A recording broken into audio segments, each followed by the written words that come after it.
the floor and broke. And I started crying. She says, well, what's the moral of that story? She says, well, my mom told me, never put all your eggs in one basket. You know, she said, that's pretty good. Another little girl was there, and she says, my story is in the supermarket too. I was with my mother, just like him. We were going along, and I was pushing the cart, and she told me to put a half-gallon of milk. She said, don't put it on the top, put it down on the bottom. So I put it down on the bottom shelf. And as we were going, some lady bumped into me, and she knocked the milk off, and it broke and fell splattered all over the floor. I started crying, and my mom said, don't cry over spilled milk. Oh, that's pretty good. Well, Tommy gets up there, and she says, okay, Tommy, what's your story? He says, well, mine's different. He says, my dad was in Vietnam, and he thought he had the night off, so he was back in his barracks, and he drank over a half a quart of Jack Daniels, and he got a call that he was supposed to be out in one of the frontline foxholes. So he had to get out there, and he was sitting out there all alone. He'd been there about 3 hours, and all of a sudden 2 Viet Cong jumped into the foxhole with him, and he grabbed his bayonet and he stabbed it through the heart of one, and he didn't have none, so he grabbed his bare hands and he strangled the other one. Ooh, she says, well, what's the moral of that story? Don't fuck with my old man when he's been drinking. And there you go. Another good joke by Pops. Thank you very much, Pops. And it's even creepier when you tell jokes like that with the teeth in your mouth. What's going on? You want me to plug this in? Yeah. Why? Because don't we have somebody on the phone we're going to talk to here? We do have somebody on the phone that we're going to talk to here. Ladies and gentlemen, we have a very special guest calling all the way from London, England tonight. This is a comedian by the name of Sam Rae. That's R-A-E. That's at Sam Rae Comedy on Twitter. This guy's hilarious, man. You guys are going to have to check this guy out. Let's get him on the phone here. You got this all set up, Jay? I think I already do. Hey, Sam, are you there? Yeah, I'm here. Hi. How you doing, my friend? I'm doing well. You? Very good, thank you. Whoa, hold on. Sorry about that noise there. Yeah, welcome to the Evan Holly Show, my man.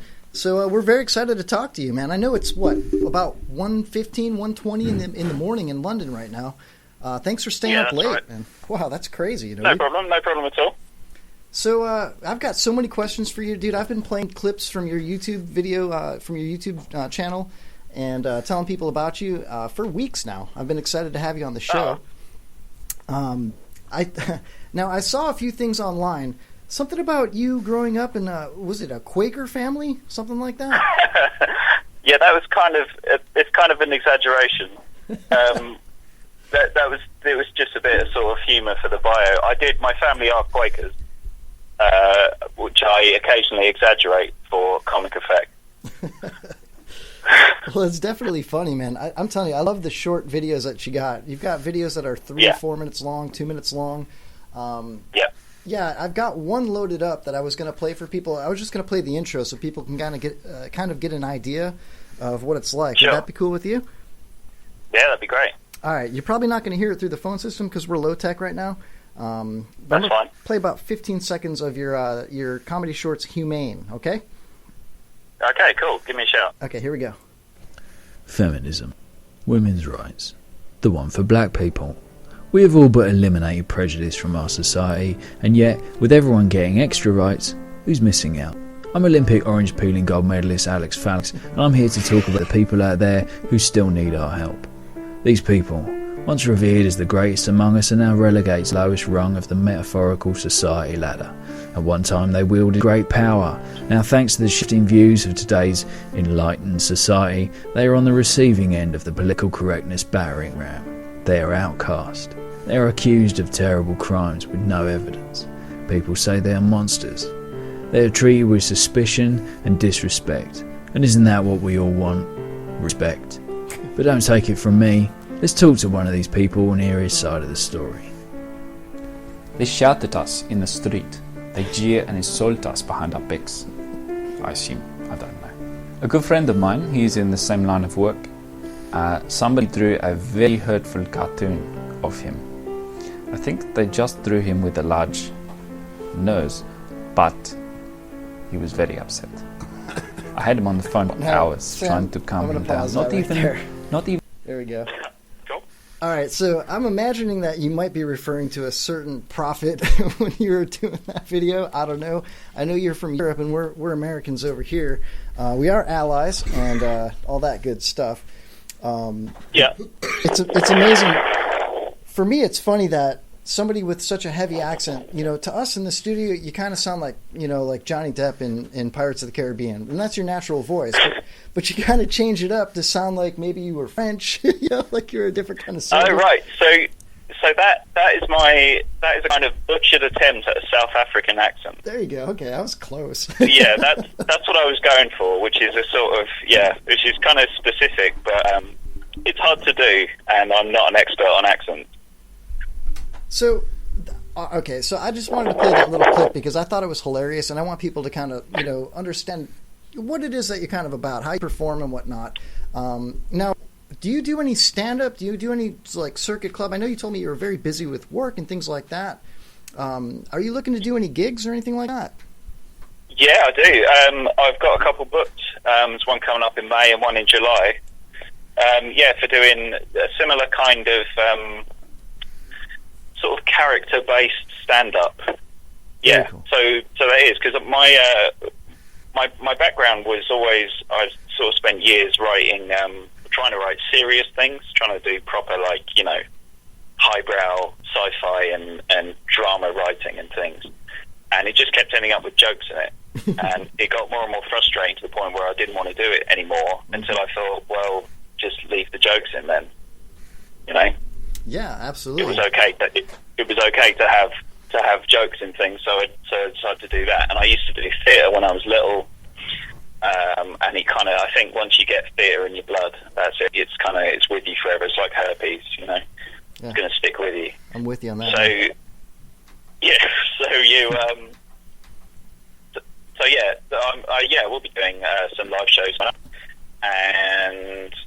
More writing, thinking of trying to do something of a kind of sketch-based podcast as well, like a short weekly thing, because churning out the videos is real hard work, Yeah, absolutely. I can imagine that there's production involved, and you have to be a quiet place to do it. And I'm looking at some of your information online right now, and I see Thursday, May 5th, you're going to be up the creek. And That's right. Yeah, Wednesday, July 13th, Comedy Cafe Theatre. It's a new act light, and that's going to be in London, right? That's right. Yeah, both in London. There's a really great comedy scene in London, and I've had a few friends of mine I've been really helpful with people who are already on the circuit and things, just helping me out and giving me feedback on my what is becoming an act. Yeah, there you go. Yeah. I think it's already an act, dude. I'm serious. I really enjoy your YouTube videos. Everybody has that I've shown to. Oh, that's great. Yeah, no, we appreciate it. We think it's really funny stuff. I've got Jaybird in the studio, and I've also got Pops in the studio with me tonight. Jaybird, go ahead. What do you got to say? Hey, Sam, how you doing? I'm really glad that you called today. And I just want to say I've been checking out a lot of your stuff, but one thing keeps poking up in my Facebook site, and it's the dick cake. That is great. Did you bake that, or was that baked for you? That was a friend's birthday party, and her friend had made her friend who makes she's one of those crazy creative people. She used to be an animator and things. She's just endlessly creative. And my friend Kirsten, whose birthday cake that was, said, "I want a dick cake." And so she got one. That's what it was. It was a cake shaped like a huge penis. That's great because I happen to work in a Greek restaurant, and we have a dessert that it's spelt K-O-K, and so I get people that ask me for the chocolate cock all the time. It's actually pronounced Coke, but it's true. But I saw that and I was like, wow, that is a real chocolate cock, man. And That's pretty great, isn't it? I appreciate that out of it. It's great. Hey, Sam, let me ask you, yeah. at that party, did you actually taste that cake or no? We did. It was really good, actually. It was just a chocolate kind of a chocolate Arctic roll thing Nice. with chocolate muffins for the balls. It was Nice. That's awesome. All right, ladies and it was gentlemen, extraordinary. if you're just tuning in, we're talking with Sam Rae. This is a hilarious comic from London, England, and keep in mind, it is about 1:30 a.m. in London right now. Sam, what were you doing right before you called the show? Were you sleeping and just woke up? Were you out drinking? Did you just... No. So I figured if I went to sleep and tried to get up, I was just going to be too tired. So I've been sitting here drinking tea and watching YouTube videos. That's yeah, that was it, really. The stereotypical English drink, the tea, right? It is, yeah. I thought about that when I was thinking, I'm going to call some Americans soon and have to explain myself. So, yeah. You don't have to explain yourselves to us, man. We are very open-minded people here, man. We're funny comedian people like you. We try to keep everything light and funny. We'll get serious from time to time, but not very often. For the most part, we just like to make people laugh too, Sam, usually at 1:15 in the morning, I'm usually watching Pornhub. So if you're watching YouTube, I'm told, Pornhub, something like that. Yeah, I was keeping it PG, I think. All right. Nothing creepy about that, Jay. Thanks for sharing. My God. It's funny because Jay brought a brand new laptop to the studio tonight. He's like, hey, man, I got a brand new laptop and I got a brand new printer that I'm bringing in tonight, so make some room on the table for it. And I'm thinking to myself, thank God, no more sticky keyboard. Awesome. Anyway, so Sam, are you going to be maybe coming to the USA at any point? I'd love to come to the USA. Yeah, I've got sort of friends dotted over the place, and I'd love to see New York and Florida and Los Angeles are kind of my destinations of choice. Yeah. Because obviously, like the comedy scene in America is so developed and it's so kind of rich. Yeah, dude. Sorry about that. There's a huge comedy circuit in the Tampa, Ybor City area, St. Petersburg. Right. Where we're from, right around here. Everybody's a stand-up around here. It's great. It's hilarious. I mean, you can't go. Yeah, you can't go 5 miles down the road without seeing a club that, even if it's a coffee house or a pizza joint, they've got a red brick wall set up for somebody to do stand-up. It's pretty cool. And Jaybird said he'd put you up, but you'd have to share a futon with him, so you probably don't want to do that. Yeah, I don't know. Maybe I'll find a hotel. Hotels are abundant as well, yeah. Hold on, Pops and Jay want to talk to you here. I just wanted to let you know, Sam, that Kevin tried to do stand-up comedy, but he's so freaking short that everybody thought he was doing sit-down comedy. Okay. And just to let you know, man. Waka. Pops has something for you, Sam, here.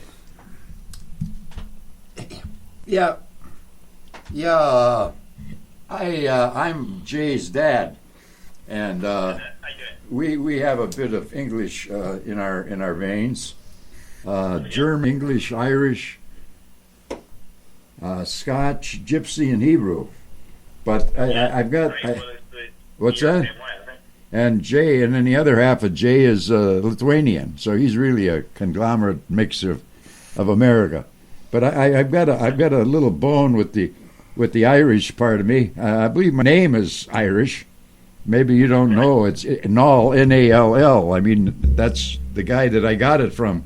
Claimed to be from English.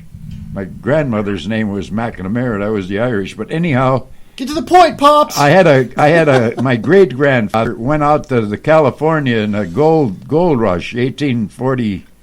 He was a 49er. And he struck it rich, got a lot of gold. And he came back and was like a banker in Wisconsin. And he had 4 sons. Well, the English part of him left all of his money to his oldest son, and my grandfather wasn't one of his oldest sons. Oh, no. So that's right. that's a part of England that I'll never forget. But that's a big being a part of it, we love you all. Hope you make it to Florida, and we'd love to see you in person. Yeah, I'd love to see you. It's such a lovely place. I kind of the thing of growing up in England and seeing America so much on television, is you kind of get these weird ideas in your head about how it